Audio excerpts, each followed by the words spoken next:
Good morning everyone. Now next topic is open mapping. देखो open mapping क्या होती है। आपके पास दो सेट्स हैं X and Y. A function of f from X to Y, उसे हम ओपन मैपिंग कब कहेंगे? अगर if f of G is open in Y, कि अगर एफ ऑफ जी वाई में ओपन है फॉर ऑल जितने भी जी हमारे एक्स से आ रहे हैं जो कि एक्स में ओपन है, उसके कॉरस्पॉन्डिंग सारे एफ ऑफ जी क्या होंगे? वाई में ओपन होंगे। इससे से रिलेटेड एक थ्योरम है कि F is C dash mapping of an open set E contained in Rn to Rn, and if f dash x invertible है for all x belongs to E, then prove that f of w is an open subset of Rn for every open set। तो हमें क्या prove करना है कि f of w क्या होगा? Open subset होगा Rn का for every open set w contained in E के लिए। और prove that if f is a C dash mapping of an open set E contained in Rn to Rn, then prove that f is an open mapping of E into Rn। हमें prove करना है कि f जो होगी open mapping होगी E into Rn के। So let w इस contained इन ई हमने कोई ओपन सेट लिया है और x हमने कोई w से लिया है। तो given hypothesis f dash x क्या है? इन्वर्टिबल है at x and f belongs to c dash e। Then by part one of inverse function theorem. तो इन्वर्स फंक्शन थ्योरम क्या कहती है कि देयर एग्जिस्ट कि आपके पास क्या है? F dash of X invertible है, F belongs to C dash of E. Then part second जो क्या कहता है कि एक ओपन पार्ट फर्स्ट क्या कहते हैं कि एक ओपन सेट एग्जिस्ट करेगा। There exist open set V content in R N such that f of X belongs to V and f of W किसके इक्वल होगा? वी के इक्वल होगा। तो यहाँ से आपके पास एफ ऑफ डब्ल्यू क्या हो गया? ओपन हो गया आर एन में for every W open in E. तो हैंस एफ क्या होगी आपके पास? ओपन मैपिंग हो जाती है ई इंटू आर एन की, क्योंकि एक ओपन एफ ऑफ डब्ल्यू क्या हो जाता है? ओपन हो जाता है, जो हमें क्या करना था? प्रूफ। ना हमारी नोटेशन है, देखो अगर x आपके पास क्या है? x1 x2 अप टू सोन xn बिलोंग्स टू rn, और y हमने y1 y2 ym belongs to rm लिया है। देन x कॉमा y क्या होगा? x1 x2 xn comma y1 y2 ym, और ये कहाँ से बिलोंग करेगा? rn प्लस m, मतलब इसमें n प्लस m टप्पल्स होंगे। अगर x में n टप्पल्स है, y में m टप्पल्स है, तो x कॉमा y क्या बनेगा? n प्लस m टप्पल्स का बनेगा, belongs to rn plus m। और फर्स्ट एंट्री जो होगी वो Rn में वेक्टर होगी और सेकेंड जो होगी वो Rm में होगी। इसी से रिलेटेड थ्योरम है कि for every A belongs to L linear, L क्या है आपके पास? Linear transformations. तो A belongs to L of Rn plus m to Rn can be split into two linear transformation. हम इसको दो लीनियर ट्रांसफॉर्मेशंस में स्प्लिट कर सकते हैं, ए एक्स एंड ए वाई, जो जहाँ से ए एक्स और ए वाई कैसे डिफाइन हो रहे थे कि ए एक्स एच जो है वो A of H comma zero के इक्वल है, और ए वाई के क्या है? ए ऑफ ज़ीरो कॉमा के इक्वल है for any H belongs to R N and K belongs to R N के लिए। ए एक्स हमने कहाँ से लिया है? एल ऑफ आर एन से लिया है, और ए वाई हमने कहाँ से लिया है? L of R M comma R N से आ रहा है। एंड हमारे पास ए एच कॉमा के किसके इक्वल होगा? A X H plus A Y के इक्वल होगा। ए हमारे पास क्या है? लीनियर ट्रांसफॉर्मेशन है। अब ए एक लीनियर ट्रांसफॉर्मेशन है, तो ए ऑफ एच कॉमा के लिया है, तो ए ऑफ एच कॉमा के को क्या लिख सकते हो? A of H comma zero plus zero comma K, it means A of H comma zero plus A of zero comma K, यहाँ से आया आपके पास। और इसकी वैल्यू किसके इक्वल है? ए एक्स एच के इक्वल है, और इसकी वैल्यू किसके इक्वल है? ए वाई के इक्वल है। अब हमें क्या प्रूफ करना है कि A X belongs to, we prove that कि ए एक्स हमारा एल ऑफ आर एन से आ रहा है, और ए वाई जो है linear transformation of R M into R N से आ रही है। इट मीन्स हमें क्या प्रूव करना है कि अगर हमने A X one plus X two लिया है तो वो किसके इक्वल होगा? A X one plus X two के इक्वल होगा, और ए ऑफ सी एक्स लिया है तो सी ए एक्स के इक्वल होगा। या फिर हम कह सकते हैं कि A C one X plus C two X किसके इक्वल होना चाहिए? C one A X one plus C two A X two, और ए एक्स वन की वैल्यू हमारा यहाँ से C one A X one है plus C two A X two है, और सो हमने क्या लिया, एच और एच डैश आर एन से लिए और ए भी हमारे पास दो स्केलर्स हैं।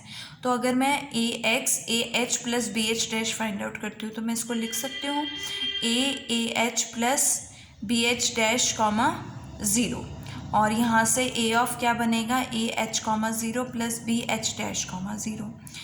यहाँ से आया ना आपके पास A X A H plus B H dash किसके इक्वल आएगा, जो हमें बाय डेफिनेशन दिया हुआ है A of A H plus B H dash comma zero. इसको स्प्लिट करोगे तो A of H comma zero plus B of H dash comma zero, और इसको ओपन करोगे तो A H of H comma zero B A H dash comma zero, और यहाँ से आपके पास क्या बनेगा, ये किसके इक्वल है, ए एक्स एच के इक्वल है, और ये किसके इक्वल है, ए एक्स एच डैश के इक्वल है। तो यहाँ से ए एक्स कहाँ बिलोंग कर गया, एल ऑफ आर एन में बिलोंग कर गया। अगेन के और के डैश मैंने आर एम से लिए और ए भी दो स्केलर्स लिए, तो ए वाई फाइंड आउट करती हूँ तो ए के प्लस बी के डैश किसके इक्वल होगा, ए ज़ीरो कॉमा ए के प्लस बी के डैश के, और यहाँ से ज़ीरो कॉमा ए के प्लस ज़ीरो कॉमा बी के डैश आएगा।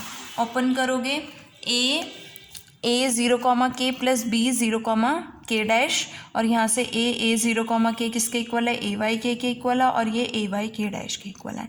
तो ये ए वाई कहाँ चला गया आपका, L of R M comma R M में चला गया, जो हमें प्रूफ करना था ना। हमारे नेक्स्ट थ्योरम है non linear version of implicit function.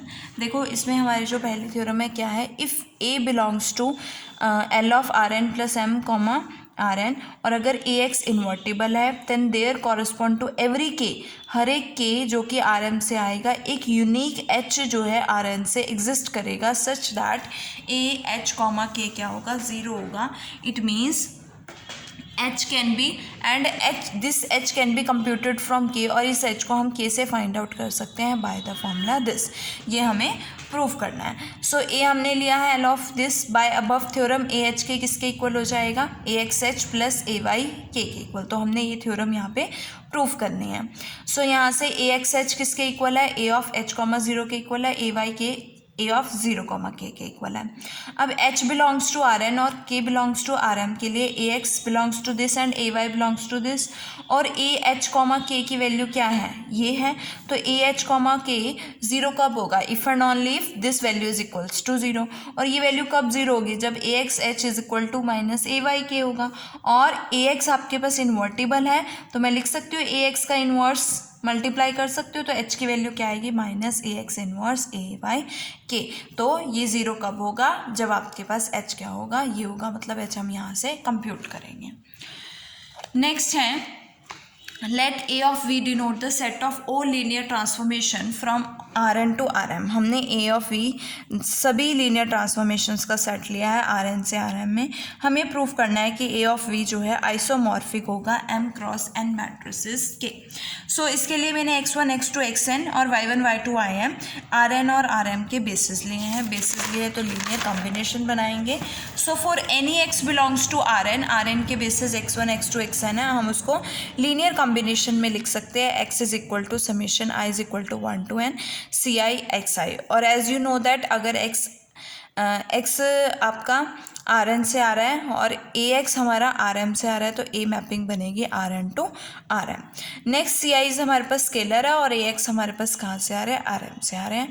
तो ए एक्स को हम लीनियर आर एम से आ रहे हैं और आर एम के बेसिस क्या है 1 2 3 Y one Y two Y three Y M, और ए एक्स को हम फिर Y one Y two Y three उसके बेसिस के लीनियर कॉम्बिनेशन में लिख सकते हैं। तो A X is equal to summation I is equal to 1 to m A I Y I, जहाँ पे ए आई हमारे पास क्या है, स्केलर है। सो फॉर ईच इस तरह से सभी x1 x2 xn के लिए हमारे पास लीनियर कॉम्बिनेशन बनेगा। क्या बनेगा, A X one is equal to A one one Y one plus A two one Y two plus up to son A M one Y M, and A X two is equal to A one two Y one A two two Y two and up to son A M two Y M. और A X N किसके equal हो जाएगा, A one N Y one A to N Y two and up to son A M N Y M के equal.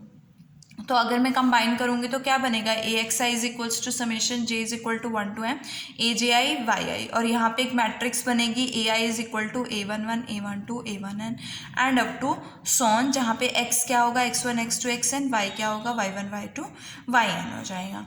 और यहाँ से A x अगर मैं ए एक्स कंसिडर करूँ तो A X is equal to X की value क्या है, समेशन एक्स की वैल्यू क्या, लीनियर कॉम्बिनेशन लिखा है हमने एक्स आई में, summation I is equal to 1 to n C I X I, और लीनियर ट्रांसफॉर्मेशन है तो मैं इसको लिख सकती हूँ summation I is equal to 1 to n C I A X I, और ए एक्स आई का हमने किसके लीनियर कॉम्बिनेशन में लिखा है, वाई आई के लीनियर कॉम्बिनेशन में लिखा है ना, तो ए एक्स की वैल्यू सब्सटीट्यूट कर दो, summation J is equal to 1 to m A J I Y J, combine करोगे summation I is equal to 1 to n J is equal to 1 to m C I A J I Y J. It means अगर matrix A I given है तो linear transformation हम above equation से find out कर सकते हैं, और we can say that कि अगर linear transformation and vice versa कि अगर लीनियर ट्रांसफॉर्मेशंस दी हो तो हम matrix A I find out कर सकते हैं। It means matrix M cross N जो मैट्रिक्स हैं वो किसके आइसोमॉर्फिक होगी, ए ऑफ वी, जहाँ पे A of V set of all linear transformations होगा from R N to are.